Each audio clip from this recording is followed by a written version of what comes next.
పాలన చేతకాని వలనే ఆయనని ఫామ్ హౌస్కి పంపించారు. ఈరోజు పదే పదే మేము చాలాసార్లు ప్రెస్ మీట్లలో చెప్పడం జరిగింది. మాకు పాలన పగ్గాలు అందినప్పుడు ఎంతో మరి దేశ మన రాష్ట్రం అప్పుల పాలు చేసిపోయిన ప్రభుత్వం, మరి దాన్ని మేము పూడ్చుకుంటూ వచ్చి ఈరోజు 6 పథకాలని మేము కంటిన్యూ చేస్తున్నాము.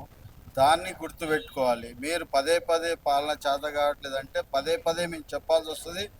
మీరు అప్పులు చేసిన అప్పుల్ని మరి ఏ విధంగా మేము పూడ్చుకోవాలి, దాన్ని ఆ విధంగా చేసుకుంటూ ఈరోజు మరి అప్పులు ఊబి నుంచి బయటకు వస్తున్నాం మేము. అలాంటప్పుడు మీరు ఈ విధంగా మాట్లాడడం మీకు మీకు మీరే సిగ్గుపడవలసిందిగా నేను కోరుతున్నాను.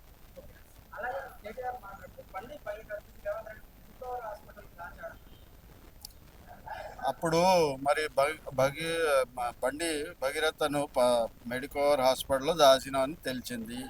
మీకు తెలిసినప్పుడు మీరు ఎందుకు పోయి అక్కడ ధర్నా వేయలేదు? మీరు పోయి అక్కడ ఎందుకు అడగలేదు? మీరు ఆ హాస్పిటల్ ఎందుకు ఖైరావు చేయలేదు? ఉట్టి మాటలు చెప్పడం మానేయండి. ఏ రోజైతే భగీరథ మరి అక్కడ ఉన్నానని నీకు ఇన్ఫర్మేషన్ వచ్చిందో ఆ రోజు ఏం నేను పనుకుంటున్నావా? ఈ రోజు వచ్చి ఏదో చెప్పాలి, ఏదో చేయాలని చెప్తున్నావా? అది ఫస్ట్ నువ్వు చెప్పు.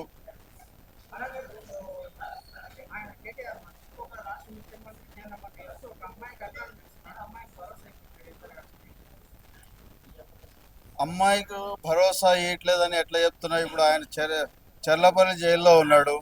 ఆయన కేంద్ర మంత్రి అయినా సరే ఆయన గురించి ఆయనను అరెస్ట్ చేయడం జరిగింది. మరి ఇంత ధైర్యం నువ్వు చేసేవాడియా? మీ బీఆర్ఎస్ గవర్నమెంట్ ఉన్నప్పుడు ఈ విధంగా ఎన్నో జరిగినాయి. మీరేమైనా చేయగలిగిరా? అదే ఇదే మా గవర్నమెంట్. దీన్ని ఆయనను తీసుకుపోయి చెర్లపల్లి జైలు జరిగింది. ఆ తర్వాత ఇప్పుడు సిట్ విచారణ జరుగుతుంది.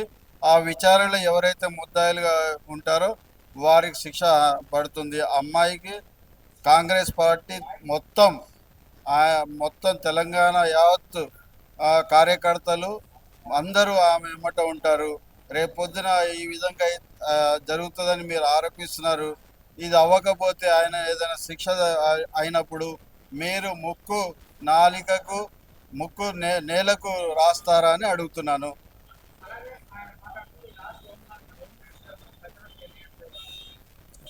అవును, ఆ రోజు కూడా మహమూద్ అలీ గారు ఉన్నారు.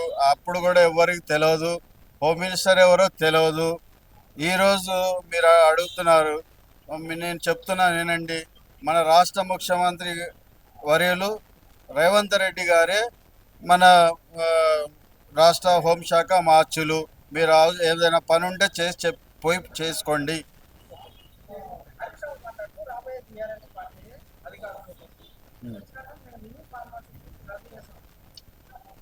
అయితే సరే, అలాంటప్పుడు మీరు నిర్మించిన గచ్చిబౌలీలు బౌలీలు అన్నీ ఈయన ఆపాలనా? ఈరోజు మా దగ్గర పవర్ ఉంది. మేము ఆ న్యూ సిటీని డెవలప్ చేసుకొని ఈ ఈ ఈ యొక్క ఏదైతే మీరు తలపెట్టిన కార్యక్రమాలన్నీ ఆపాలనా? అవి కూడా కంటిన్యూ చేస్తున్న మా ప్రభుత్వాన్ని ఇలాంటి విషయాల్లో జాగ్రత్త మాట్లాడాల్సిందిగా హరీష్ రావు గారిని కోరుతున్నాను.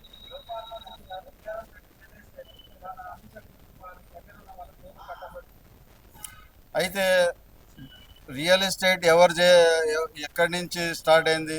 రా చంద్రబాబు నాయుడు గారు చేసినప్పుడు కూడా ఇదే విధంగా చెప్పారు. రాజశేఖర రెడ్డి గారు వచ్చినప్పుడు కూడా ఇదే మాట చెప్పారు. అంటే ఈ ఆరోపణలు మన సీఎం కేసీఆర్ ఉన్నప్పుడు కూడా ఇదే కొన్ని విషయాలు జరిగినాయి.